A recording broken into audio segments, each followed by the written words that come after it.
Oke, sahabat bonsai, kembali lagi di channel saya.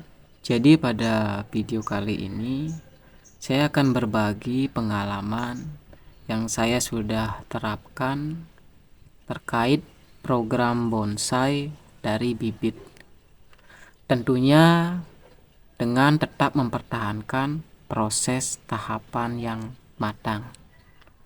Jadi proses tahapan yang matang itu pertama meliputi konsep gaya bonsainya, yang kedua adalah perakarannya, yang ketiga gerak dasar, dan yang keempat itu adalah anatomi cabangnya. Jadi kita fokus dulu ke 4 poin yang saya jelaskan tadi. Meskipun ada poin-poin lainnya, namun itu kita laksanakan di program lanjutannya. Jadi kita terapkan 4 poin itu di bakalan bonsai ini. Jadi saya perkenalkan dulu ya, ini bakalan bonsainya jenis beringin dolar. Ini baru saya tempel di atas karang kurang lebih sebulan yang lalu. Akarnya masih kecil-kecil ya. Ini media penempelan saya pakai mos. Apalagi ini jenis beringin jadi bandel lah, gampang tempelkan di karangnya. Oke, langsung saja ke 4 poin tersebut. Pertama ada konsep gaya bonsai. Jadi konsep gaya bonsai yang diterapkan pada bakalan ini adalah gaya on the rock atau hidup di atas karang atau batu. Yang kedua adalah perakaran. Jadi saya belum bisa menunjukkan kondisi akar karena baru saya tempel di karang sebulan yang lalu. Jadi belum lekat ya sempurna dia di karang. Yang ketiga adalah gerak dasar. Nah, asumsinya karena pohon ini ibaratnya tumbuh di atas karang, memungkinkan tumbuhan ini dalam menyerap nutrisi itu minim atau terbatas. Jadi gerak dasar yang saya tentukan nanti adalah konsep informal. Jadi teman-teman bisa melihat ya, ini sudah ada tekuan, dan terus ke atasnya nanti akan ada tekuan lagi. Jadi konsepnya adalah informal.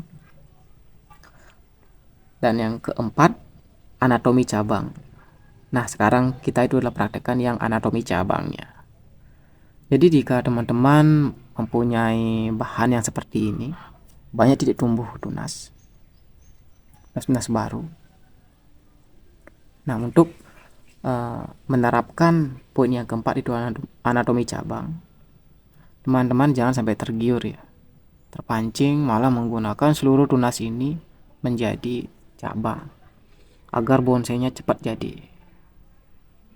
Jadi itu poin keempat teman-teman tidak akan dapatkan yaitu anatomi cabang.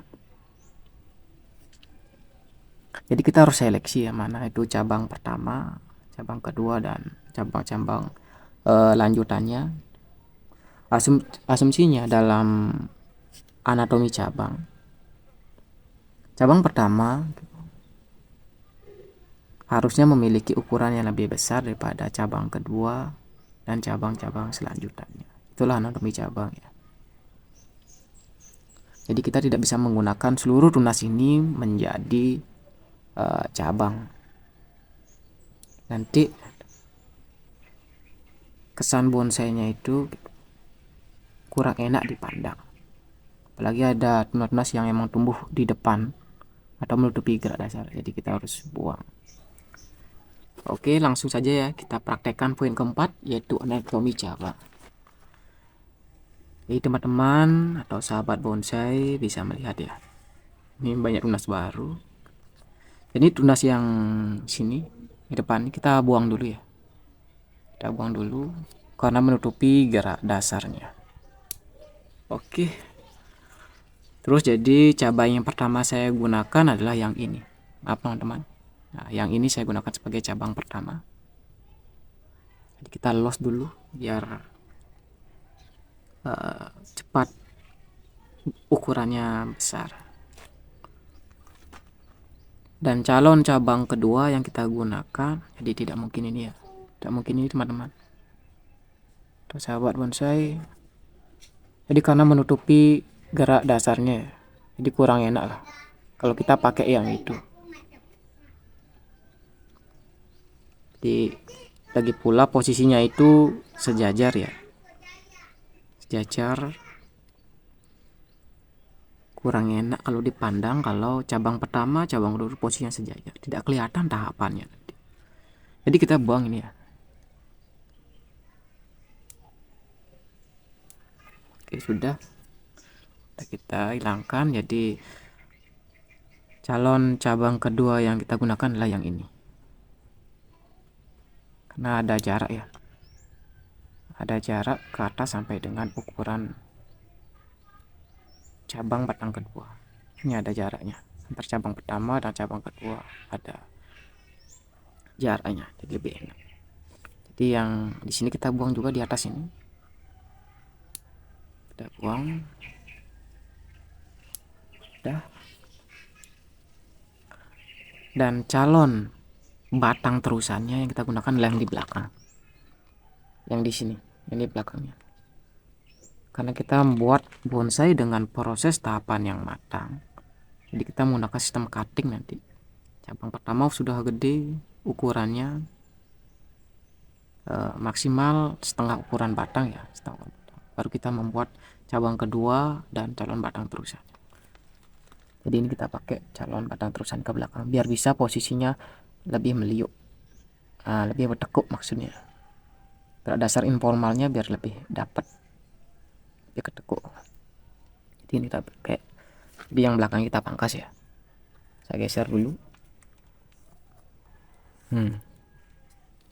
Yang inilah saya pakai calon batang terusannya biar lebih ketekuk.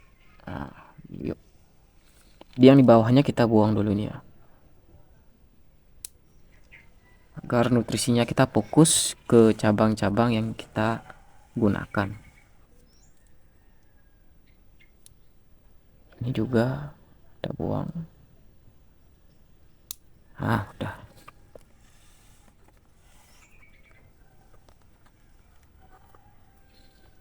Cabang pertama kita udah dapat, cabang kedua udah kita dapat juga, dan calon batang terusannya. Nah, jadi gini, seperti apa yang saya jelaskan tadi, poin keempat adalah anatomi cabang. Artinya cabang pertama harusnya ukuran cabangnya itu lebih besar daripada cabang kedua. Cabang pertama harusnya ukurannya lebih besar daripada cabang kedua. Nah, karena posisinya sekarang ini cabang kedua, udah sahabat-sahabat bonsai melihat ya, pertumbuhannya narik sekali dan memungkinkan bahwa cabang kedua ukurannya nanti akan lebih besar daripada cabang pertamanya. Ini lebih kecil. Nah, tekniknya gimana menyiasatinya?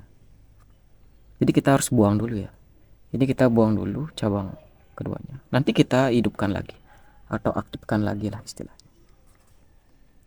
Efek dari kita buang cabang kedua ini atau calon cabang kedua kita buang, efeknya itu atau dampaknya kita harus buang juga calon batang terusannya ya, karena posisinya sejajar. Nanti kita potong di sini, kita potong di atas ini, kita potong di sini, dan kemungkinan calon cabang kedua dan calon batang terusannya akan hidup lagi karena posisinya potong di sini, di atasnya. Yang penting nanti pemotongannya tepat dan benar. Sudah pasti akan hidup lagi ya tunas-tunasnya ini, dan bahkan akan tumbuh lagi tunas yang ini yang sebelumnya kita potong. Nah, itulah proses anatomi cabangnya. Jadi ini kan ukurannya lebih kecil. Kalau kita sama-sama kita los cabang pertama dan cabang keduanya kita los, kemungkinan cabang keduanya ukurannya lebih besar karena ini posisinya udah narik banget, subur banget. Ini akan kalah ukurannya nanti untuk cabang pertamanya. Jadi cabang kedua kita buang, dan dampak dari kita potong cabang kedua, calon batang terusannya kita harus buang juga. Nanti kita hidupkan lagi. Gimana caranya? Seperti yang saya jelaskan, kita potong di sini. Jadi ini kan hidup lagi, ini hidup lagi, dan bahkan banyak titik tumbuh tunas baru lagi. Oke, ini teman-teman sudah ngerti atau masih bingung gitu, nanti bisa tanyakan ya di kolom komentar. Oke, kita langsung eksekusi aja ya. Kita potong calon cabang keduanya dan calon batang terusannya. Kita potong dulu. Kita hidupkan lagi dengan cara pangkas di sini. Jadi seperti inilah penampakannya. Bakalan yang awalnya banyak memiliki titik tumbuh tunas, sudah tumbuh tunas baru, kita pangkas, kita seleksi yang kita gunakan sebagai cabang pertama dan batang terusannya. Jadi ini cabang pertama, kita los dulu sampai ukurannya itu proporsional seberapa yang kita inginkan, dan bandingkan dengan ukuran batangnya. Kalau sudah proporsional ukuran cabang pertama dan ukuran batang, kita pangkas nanti di sini. Nanti akan hidup lagi tumbuh lagi tunas baru di sini untuk batang cabang kedua, dan calon batang terusannya ada di belakang.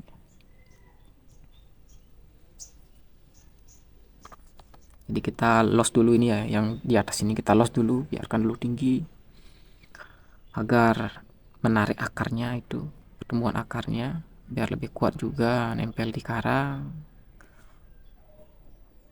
Dan ukuran cabang pertama udah proporsional dengan ukuran batangnya, baru kita pangkas nanti.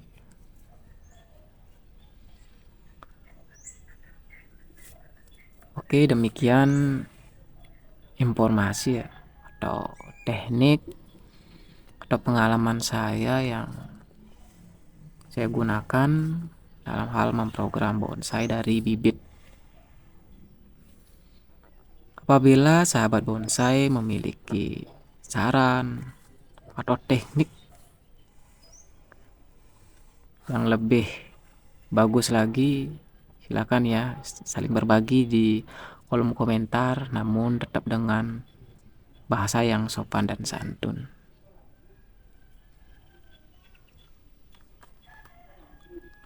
Oke, akhir video saya ucapkan terima kasih.